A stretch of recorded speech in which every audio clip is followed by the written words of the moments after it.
Search करें अवामी news. मुल्क भर की ताज़ा तरीन खबरों से बाखबर रहने के लिए सब्सक्राइब करें हमारे चैनल को और बेल आइकन ज़रूर दबाएं।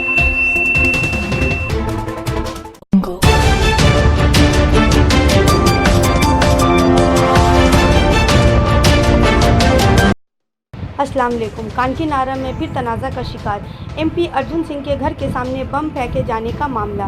पार्लिमानी इलेक्शन को गुजरे 2 माह हो चुके हैं, लेकिन इस वक्त शुरू हुए कानकीनारा जगतदल में हंगामे ने अभी तक थमने का नाम ही नहीं ले रहा है। पुलिस और दीगर इंतजामिया अमूर से जुड़ी तंजीमें हर मुमकिन कोशिश के बावजूद मुस्तकिल अमन बहाली में अभी तक कामयाबी होती नहीं दिखाई दे रही है, और यही वजह है कि गाहे बगाहे कानकीनारा इलाके से शरपसंदों की जानिब से शरपसंदी किए जाने की खबरें मौसूल हो रही हैं। ताज़ा मामला अब बैरकपुर पार्लिमानी हलके के एम अर्जुन सिंह का है, जहां गुजरी रात नामालूम समाज दुश्मन अनासर ने इनके घर को निशाना बनाकर बम अंदाजी करने की खबरें मौसूल हुई हैं। एमपी अर्जुन सिंह के भतीजे सौरभ सिंह ने इस बाबत न्यूज़ एजेंसी को बताया है कि कल रात 9 बजे करीब इनके चचा एमपी अर्जुन सिंह के घर के सामने बम फेंके गए और कई राउंड गोलियां भी चलाई गई, जिसकी शिकायत मुकामी थाना को दी गई है। सौरभ सिंह ने इसे सीधे तौर पर तृणमूल कांग्रेस के लोगों की जानिब से कराए गए हमला करार दिया।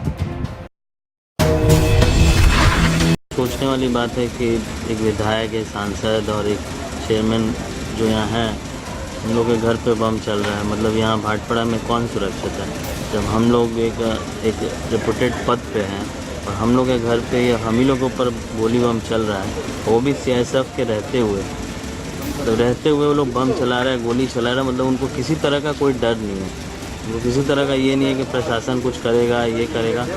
और पुलिस प्रशासन भी आया है जब सब चीज़ हो गया, जैसे हमेशा की तरह होता है, जब सब इंसिडेंट हो गया तब वो लोग आया है।